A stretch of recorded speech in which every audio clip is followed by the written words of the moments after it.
Alright, we're going to explain how to play the card game called Bohnanza. In this game, the objective is to get as many points as possible.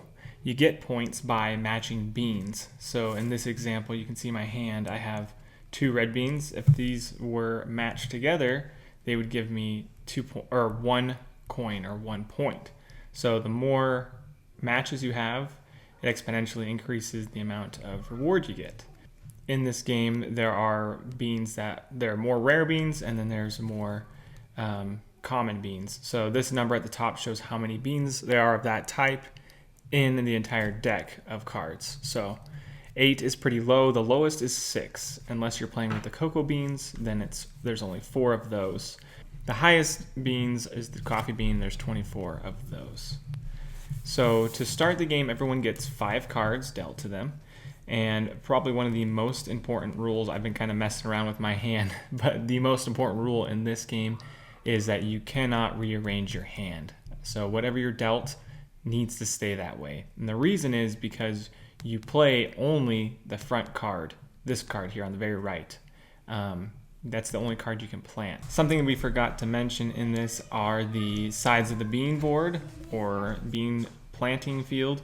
So with a 3-player game is the only time you'll play with all 3 fields. Most of the time you'll just play with 2, so 4 to 7 players will have this. So for our example, we'll pretend that this is a 3-player and we'll change the side of the board. Okay, and to start a game, like I said, there's 4 phases that each player needs to take. The first one is the planting phase, and you're required to do this phase. So you take the front or the very right card in your hand, and you plant it in one of your 3 fields, or usually, like I said, 2 fields that you'll have. So in this case, I have an open field, but if I didn't have an open field, if we assumed I had a stink bean here, I would have to plant this, and basically it's called harvesting, and I'll show you that in a bit. But let's just assume right now I don't have this stink bean, and it's the first step of my turn, I plant. Now optionally, you can plant the second card in your hand, so up to 2 maximum. But so this would be advantageous for me to do that here, or let's just pretend that I had this green bean here. I could plant it here. If I had, maybe instead we can assume I had this black bean at the front. I would probably not want to plant here anywhere, because then I'd have to harvest or stop my progress on one of these 3 tracks. So we'll assume that I had the 2 and I planted them both here. Now the second phase of a turn is it's called the trading phase. You flip over the top 2 cards of the pile here. So I'll show them on this side here. So I have a blue bean and a stink bean. Now I have 2 options. I have to plant these beans or trade them away. So I don't have any issue planting this blue bean, so I could just put it here. But the stink bean is useless to me, so I want to trade it away to someone else.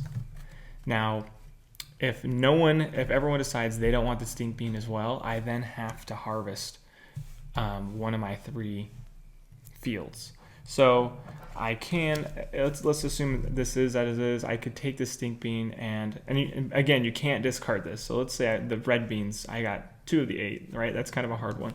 So I take the 2 and I harvest them, and it says right here, if I have 2 of them, it's worth 1 victory point, or 1 point, 1 coin.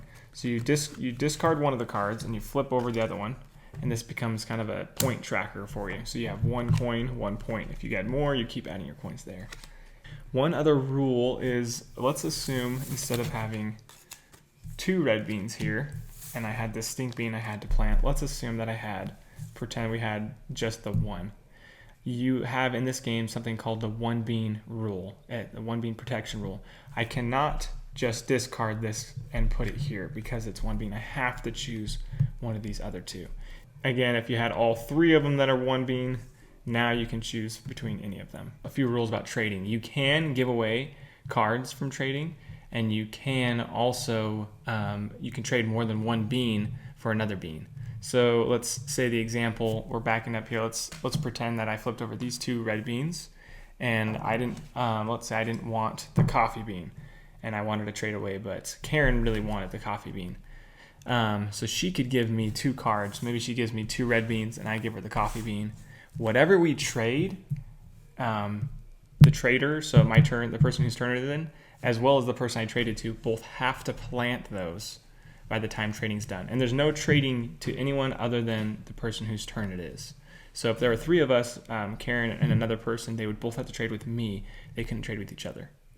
Another rule is you cannot trade away a card that's been traded to you. So if Karen gives me 2 of these red beans and our third ghost player decides he wants one, I can't say, oh, I'll trade you a red bean for 2 green beans or something else. You have to plant whatever's been traded.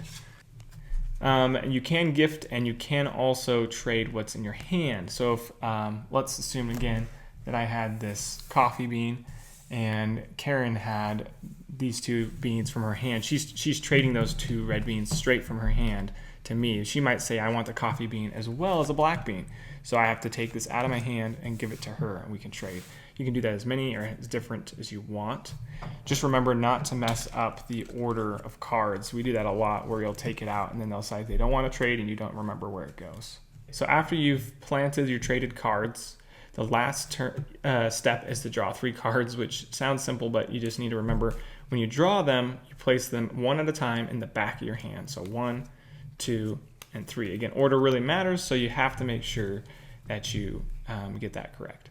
So after my turn's over, then it would turn would go to Karen, or counterclockwise, and the next person would do the exact same thing. The game ends when you have finished going through this draw pile 3 times. So each time you go through it, though, the first time is obviously the longest, and each subsequent time it's a little bit smaller of a deck, so it's a little bit faster to get through. That being said, one of our variants we have done is we'll play a game. Just if there's 3 or 4 of us, it's fine. A lot of times we find that it's still pretty competitive and fun just to go through the deck once and to finish, or even twice. So that's kind of up to you. But another rule to remember in the setup of this game is that if you play with 3 players, it recommends that you don't play with the cocoa beans, which is the rare 4 bean. And then if you play with 4 to 5 players, you take out the coffee beans, which is the 24 highest bean count. And then if you play with 6 or 7 players, you take out the 2 lowest, which is the cocoa and the garden beans. That being said, we have played with a variety of people, 4 players, and play with all the beans. I haven't noticed that much of a difference to do that. I think we just always include all the beans, no matter how many people we play with, but that's up to you, and those are the rules.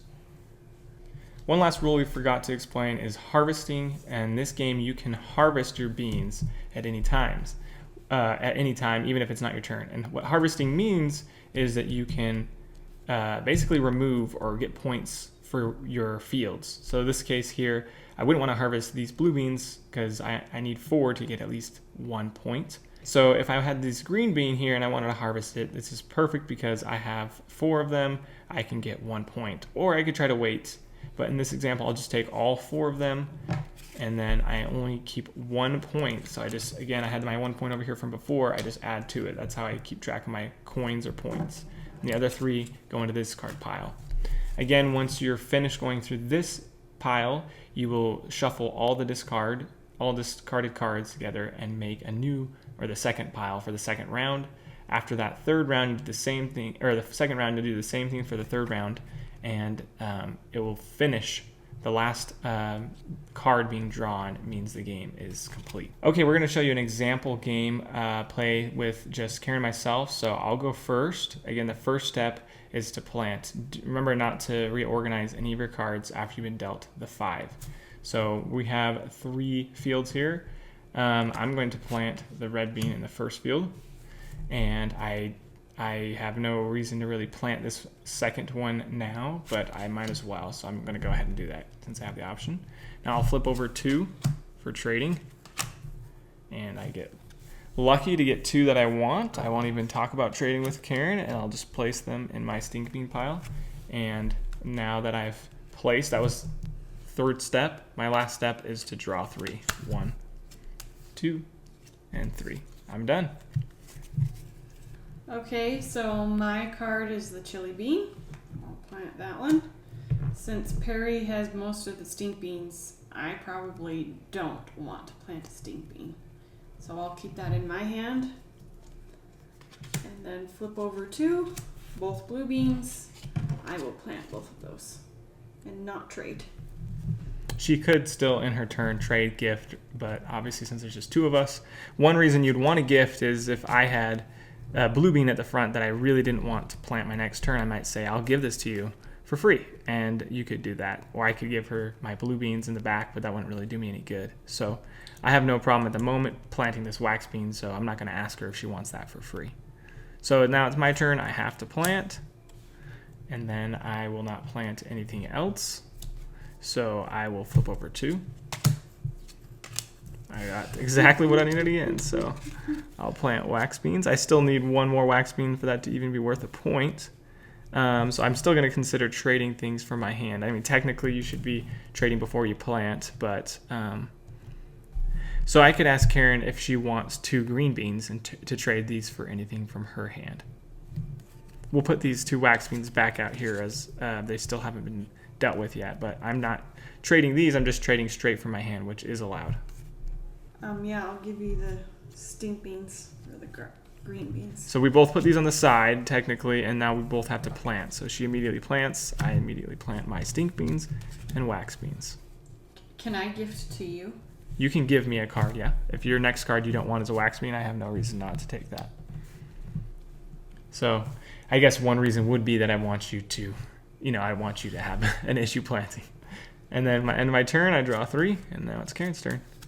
And I will plant my next green bean, and then flip 2. I will take the green bean. Perry, do you want the wax bean? I do. What do you want to give me for it? So right now she has the opportunity to give this to me, or she has to plant it if she cannot. So I want it.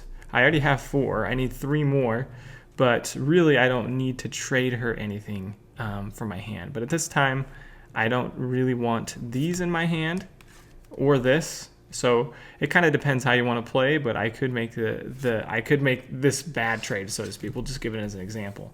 I give her 3 cards she wants for the 1 card she doesn't want. And now my next plantings are all lined up. I don't have an issue. I can plant 2 next turn. So now it's Karen's. Are you done with your turn? Yes. So she draws 3. I plant 1, 2, and then I flip over 2 to trade. Now I don't want either of these. I know she wants this one. Do you have any red beans or stink beans or wax beans? I have a red bean. So that would not necessarily be a good trade, but apparently she wants to do it. It's a good trade for me. Do you not want the soybean? No. So I'm forced to plant this. What do I have here? 1, 2, 3, 4, 5, 6. So I have just made that one. I have this one. 1, 2, 3, 4, 5, 6. So 1 more. I don't want to harvest this, so we'll take out these. So since I have 6 of the stink beans, I get 2 coins. And these are on the discard pile, the rest. And my soybean, I get to plant. And now that was my turn, correct? Mm-hmm. Now it's Karen's turn. I draw 3. I will harvest my blue beans and then plant this stink bean.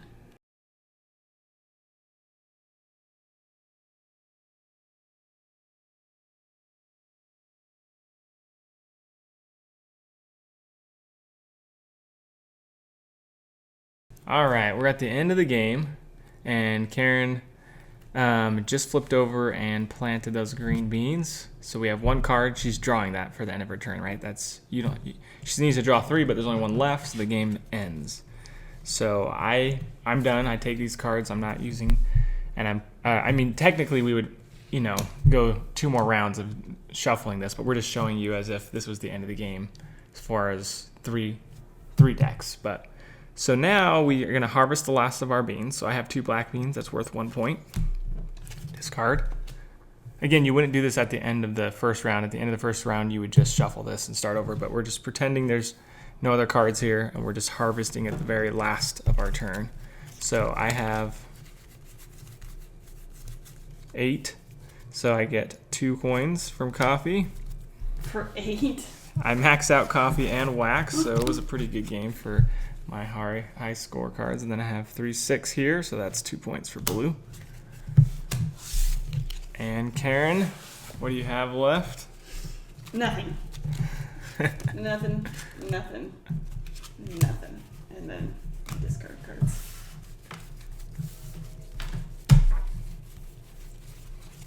$22 points. Again, we play a lot of different variations, and we've played this game wrong before in the past. I guess you'd call those different. You had 22? 23. Oh, wow.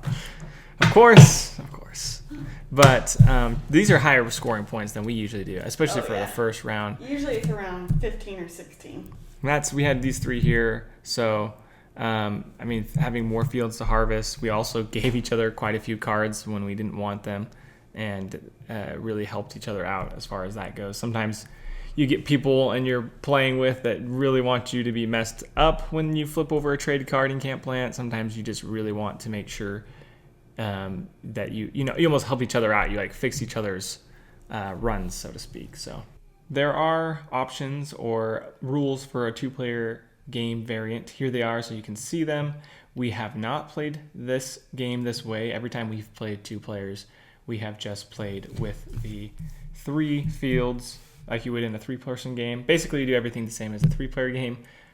We just take out the cocoa beans and the garden beans, and we haven't had any issues with that. Like you'll see when we play our example game, we played with 3 piles, and we do what it says on there for going through the pile just one time and then finishing from there. But there's a lot of other rules if you want to try it on the 2-player variant rules.